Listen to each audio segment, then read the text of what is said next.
Hi, this is Kevin with DocuTrack. The subject of this video is working with the new CMS-1500 Claim Form in Office Therapy 11.5.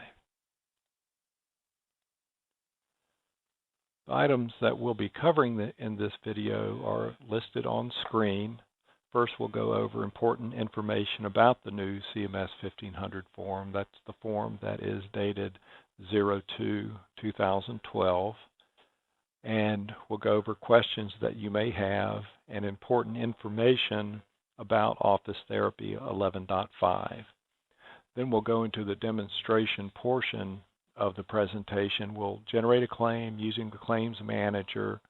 We'll preview the form and nudge fields within the form to align the fields properly with the outputted form on your printer. And then we'll go print the form. If you're interested in more detailed information about changes to the form, you can visit the nucc.org website listed on the screen, and it goes into obviously a great deal of detail about the new and the old form. If you're looking at the old form, you'll see in the upper left corner of the old 1500 form, this is the form dated 08/05. You'll see 1500 in the top left corner, and you'll see the actual date of the form 08/05. For the new form, you'll see a QR code in the top left corner as shown on the screen, and you'll also see the date 02/12 as the date of the new form. So work was done to better align the 1500 claim form with the electronic format of the 837 file. So several fields on the paper form were removed because they were not reported in the electronic transaction. So really the most noticeable change is the increase in the potential number of diagnostic codes on the form. There's now space for 12 codes on the new form as opposed to space for 4 diagnostic codes on the old form.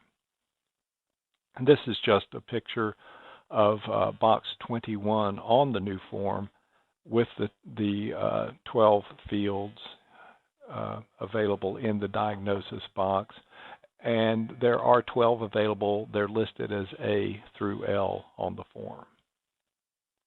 So what does all of this mean to you? Functionally, it does not change much for you yet. Once you select to use the new CMS 1500 form in Office Therapy, ICD-9 codes should populate the diagnoses spaces on the new form. So a question that you may have, do we have to use the new form? And the answer is check with your payer about which form they will accept. For Medicaid and Medicare, you must use the new form as of April 1, 2014. And this means that any of the old forms received by Medicaid and Medicare after April 1 will not be processed. They'll be rejected. So it's very important to use the new form. Some payers may not be ready to accept the new CMS 1500 form. So some insurance companies may want you to submit the old form. So it is very important to check with each payer to find out what they will and what they will not accept. Do we use the ICD-10 diagnostic codes?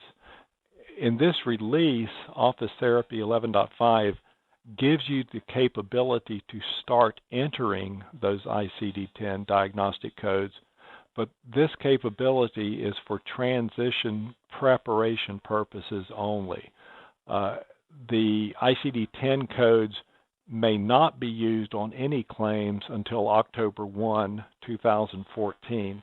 So Office Therapy 11.5 will only pull ICD-9 diagnostic codes and place them on the new form.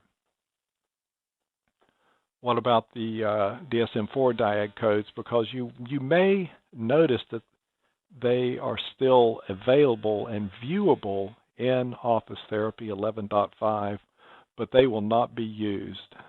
You can certainly refer to them, but they will not be used or placed on any claim form or any claim file. Important information about Office Therapy 11.5. We strongly recommend that you start entering the ICD-9, DSM-5, and ICD-10 diagnostic codes as soon as possible. This will really help you in the transition to the ICD-10 codes later in the year. So you'll be able to see, and we'll go through this during the demonstration, you will be able to see both sets of codes side by side on the client screen. So this version is designed to help you make the easy transition from ICD-9 to ICD-10. So when October 1 arrives, you'll be in a very good position to start sending payers the new codes. So we've gone through the informational section of the video. Now we're going to go through the process of generating a claim using Claims Manager 5010 and previewing and nudging fields in the form. So if you haven't used Claims Manager 5010 in Office Therapy, we strongly recommend and encourage you to purchase the Claims Manager video for a small fee of $20. You can contact sales at 800-850-8510 to purchase that video. If you're used to using Claims Manager 5010, then that certainly is not necessary, but it is money well spent if you're new to using Claims Manager 5010.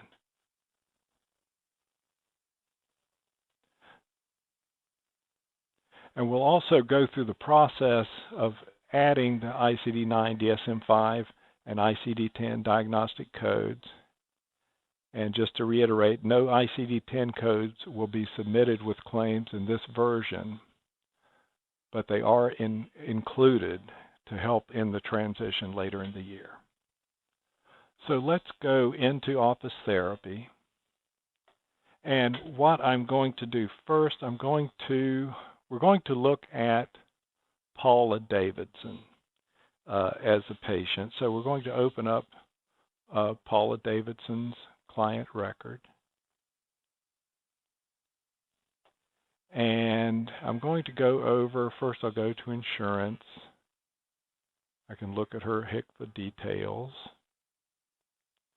And you'll notice this defaults for everyone in Office Therapy 11.5 to use the new CMS-1500 02-12, the new CMS-1500 form.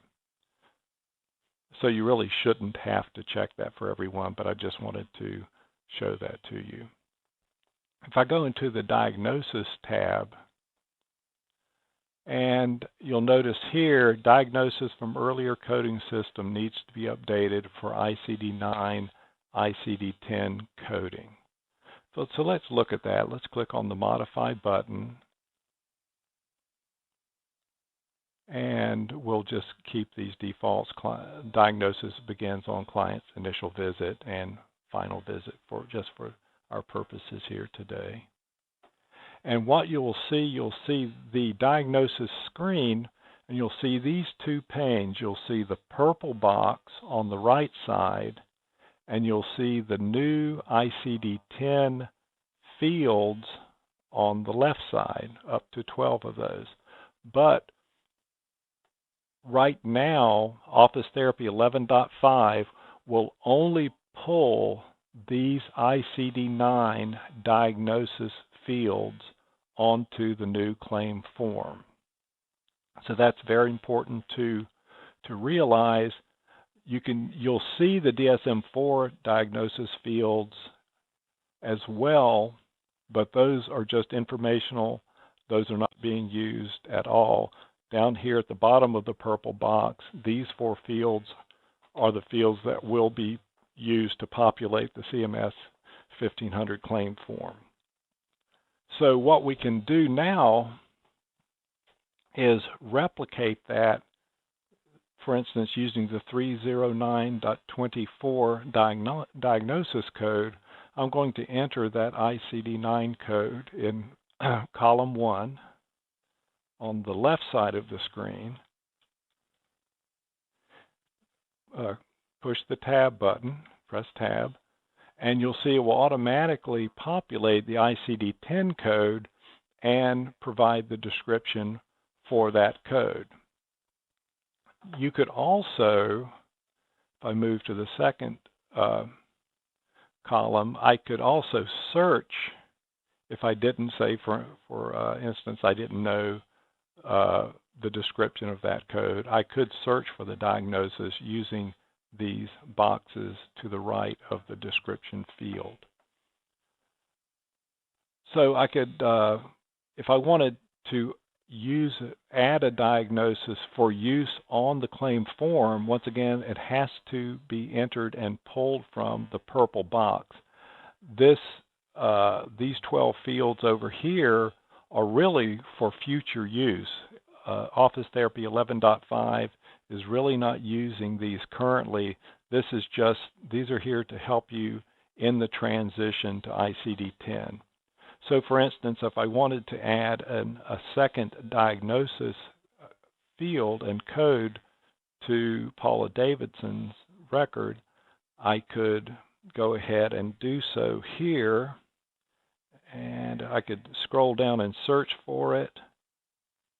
Oh, let me do that. 291.5. And if I wanted to replicate that just for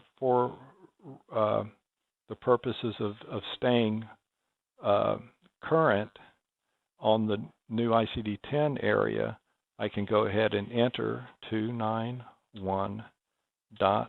I press the tab button, and you'll notice that when I do that, there are more than one ICD-10 code associated with that ICD-9 DSM-5 code 291.5. So at this point, I could select the one that really pertains to this patient. I click OK, and it populates that information. So once again, the ICD-9 DSM-5 codes and the ICD-10 codes are really for future use, but it's really strongly recommended that you go ahead and populate that information now so that when October comes around, it will be real easy to make that transition. So if we were to enter a third code here for Paula, let's say, and of course this may not be realistic, but 296.30, let's do the same thing over here, 296.30, and I press tab.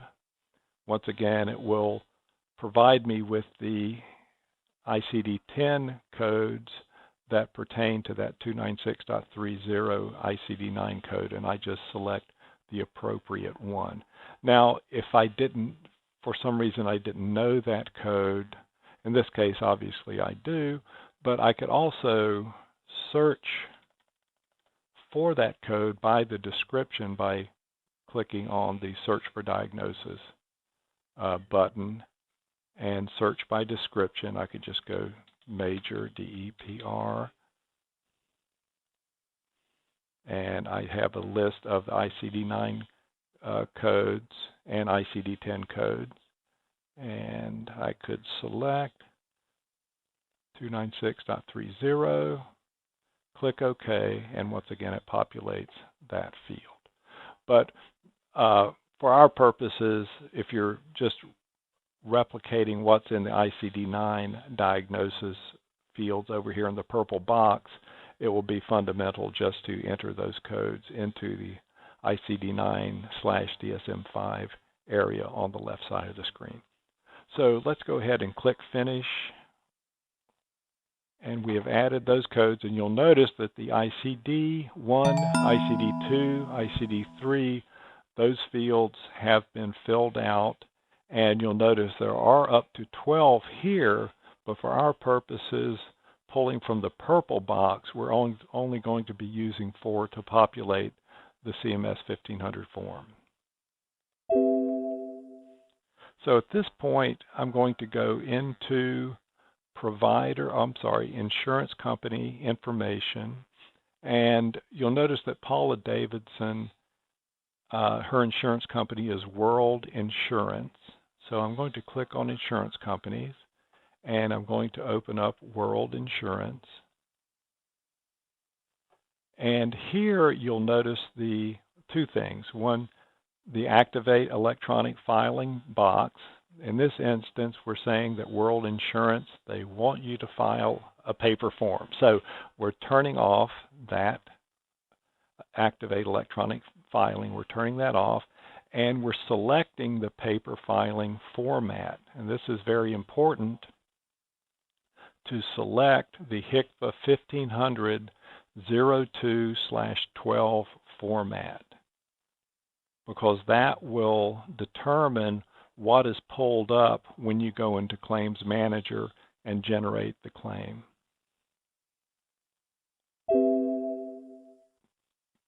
So now that we've selected the format of the form, and for World Insurance, they are only accepting paper claims, we're going to go into Claims Manager 5010. And once again, we're going to be working with Paula Davidson as the client. So we go into Claims Manager 5010. That brings up Claims Manager. I'm going to resize that window so you can see it. And I'm going to produce claims. All pending charges, clients. I'm just going to select Paula Davidson. Click on Show Charges to be Filed. And she has 1 charge, so I'm going to click on Produce Claims. Now I'm going to click on View Print Paper Claims. Now, when I was in the insurance company, if I had clicked on the electronic filing button, I would not see this View Print Paper Claim button here. So since we deselected that box to file claims electronically, and we selected the CMS 1500 02/2012 form, when I click on this View Print Paper Claim button, it will bring up the new CMS 1500 form. And right away, you'll notice this is the correct form because we have the QR code in the upper left corner of the screen, and we have you'll see the date 02/2012 date on the form. Now at this point, you will notice that the representation of the form on the screen, it's an approximate representation of what the printed form will look like. You'll also notice that some fields are not lining up exactly with the form representation on the screen. Bear in mind that you're printing to a pre-printed form that you feed into your printer, and each and every printer is slightly different in how the paper is handled. So how the form prints on one printer in your office may differ slightly from how the form will print on a second printer. So what does this really mean to you? What this means is you'll have to tweak, or what we call nudge, the form one time to properly align the fields with the form for your specific printer. So what we recommend is that when you bring this up, you print one claim to the printer using your pre-printed form, and then assess how the fields actually line up on the form. And then I'll go through, what we'll do, we'll go through how you can nudge the entire form left, right, up, or down, and how you can nudge individual fields left, right, and up and down. So you'll only have to tweak the form to align the fields one time. Once you have aligned that for your specific printer, you'll never have to go in and do this again. It's just a one-time setup. It can be a little tedious, but once it is aligned, you'll never have to change it again. So what we're going to do, you'll notice that on screen most of the fields align properly for the screen, but once again it really depends on how the output looks on the printer. So I could, you'll notice up here at the below the status bar, you'll have the global alignment tool. I can go up, down, left, right, up, down, or I could reset the form or save my settings. So for instance, I could nudge the form left or right, say 5 points, 5 ticks, and when I click save, that actually makes the change on the form. Now, that you don't really notice on screen because that will only affect the output on the printer. So for instance, if the entire form is printing slightly to the left, you'll have to play with this nudge tool, the global alignment left or right, and see what works best for you. You could try it 5 ticks at a time, left or right. And once you have those settings working properly, you click the Save button here and save those settings. Now, if everything is lining up globally okay, what I can do, and I'm going to nudge this back down to 0 just for our purposes here, and save those settings.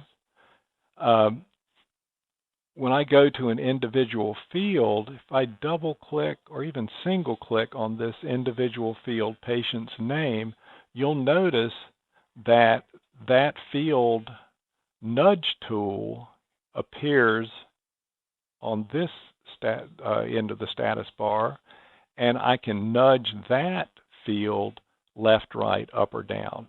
And you can just use the up arrow. I can nudge that and click save, and if you'll notice here, patient's name, when I click save, it has moved that slightly to the right. So it's a pretty sensitive tool. If I wanted to move it up or down, I could do the same thing and nudge that up or down. Click on the save button, and you'll notice I nudged it down. So if that is lining up correctly on my printer, then I could just leave it. But if it's too far one way or the other, I can use the tool once again to nudge that individual field. Click on the Save button, and you'll notice it change on screen. So once again, that's really the process for printing and aligning the fields with the paper form in your printer. And once again, it's just very important to bear in mind each printer behaves differently with how it feeds the form and when it starts printing on the form. So each printer could, from one printer to another, could be off by as much as, an eighth, 16th, or an eighth of an inch, which could really make a large difference on the form when you print it out. So it's a good idea to use the form once you've nudged it and gotten it in position properly for your printer, to use that same printer every time, and even use the same tray in that printer every time. So at this point, if I liked how everything was lining up, I could go up to File or just click on Quick Print, and I could print out that form. And that is output to the printer, and that's really all there is to it. It's really a pretty straightforward process. Once again, it can be a little tedious at first just to position the form, But once that is done, you only have to set that one time, and then you are set for the life of the program.